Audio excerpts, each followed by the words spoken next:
It's the day of our big cat bitometer test, and engineers Colin Long and Len Baker arrive at the park to meet Bob and Brian. They've brought with them the pressure gauges they've built exclusively for this experiment. This is the kit we've got, and how it's going to work is this is a hollow tube, reinforced, full of liquid.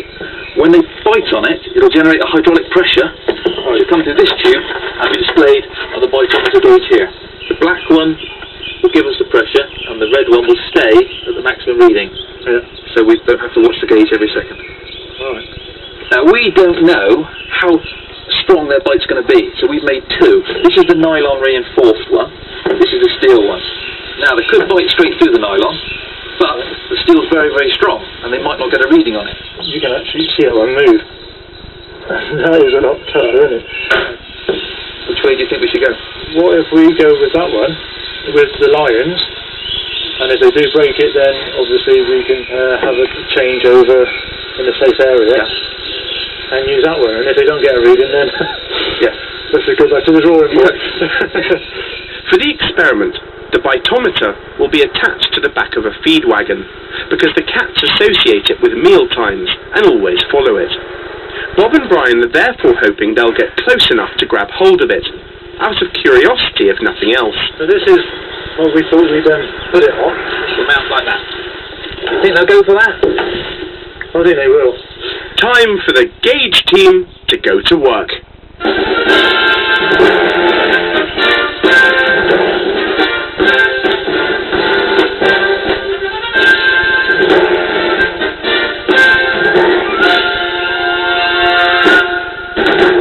So that's it. What do you think? It's on really rigidly?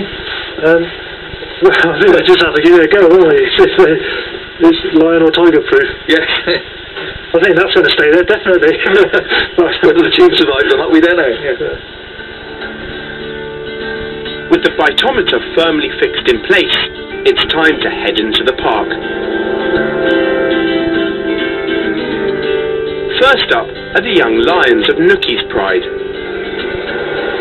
They're interested in a feed wagon, I don't know. They can obviously smell water meat. Once they stop, I think they will sort of take an interest in it. Maybe because we've got a lot of youngsters, as you can see in here, and they're going to be quite inquisitive. Come on then. We don't seem too keen at the moment. Right. Same rubber, but we want the rubber around here, please. In anticipation of being fed, the cats love to sharpen their teeth on the feed wagon, but frustratingly, so far, there are no takers for the bitometer. Go on, what's this? It seems this morning the youngsters are only interested in breakfast. So, time to move on to the next section, the fully grown, mature lions of Charlie's Pride. But before heading in, for a little added incentive, Bob smears the bitometer in meat juices. Hopefully, that'll help Charlie and his ladies bite that. Keep our fingers crossed. Weighing in at over 200 kilos, Charlie is by far and away the biggest big cat at the park. It was he who helped himself to one of our tyres last year, and recorded the biggest reading on our pelometer experiment. So now we're up to about 2.5, nearly 3 kilonewtons. Still the old truck moving. So Bob is confident he'll be the star once again. And straight away, the bitometer's generating a lot of interest. Oh yeah, what's that? We've got someone sniffing it. You want to bite it? Yeah. Not much of a bite there. Good girl, go on, bite it. Oh, you're biting, not taking it. Come on. Grab hold of it, not the tyres. Right. Charlie will see it there. Oh, he's going to come over. He'll have a look. But it was Charlie, the Lion King, who put the bitometer really to the test. What's that, 100? That's £100. Oh, bite it. Go on, mate. I think he's punctured it. Has he already? Yeah, punctured it. Fantastic. He didn't like the taste of it. the taste It's of for you, it. mate. Charlie now has his mouth full of thick, sugary glycerin.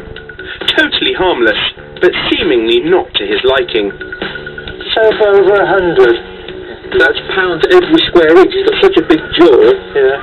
That's got a pound on every single inch he's biting. There's 100 pounds pushing down. 100 pounds per square inch is more like a human bite. Scientists estimate that a lion's bite should be around 700 pounds. So those may be the figures we should be trying to get, but our problem is actually getting a reading. Is there a material that can withstand not only the force of the bite, but the sharpness of the teeth? See, look, straight Yeah, through. straight through. Cut it straight through. And it's really thick. Yeah, that's amazing, isn't it? Yeah. Do you think because of the fact that Charlie punctured it? That could have been on its way up. That just Yeah. as far as it got. As soon as he got punched it, it'll stop going up. Yeah. So it could have been double that. We just don't know. Right, we'll get the other one on. Get the strong one on. Yeah. Get the big boy out there. We're going to change this quickly. Put a new one on and see what the Tigers can do. We've got a reading and let's see if Shandari can beat that. Beat Charlie. We'll be back with the new, tougher bitometer later in the programme, as the experiment continues in the tiger enclosure.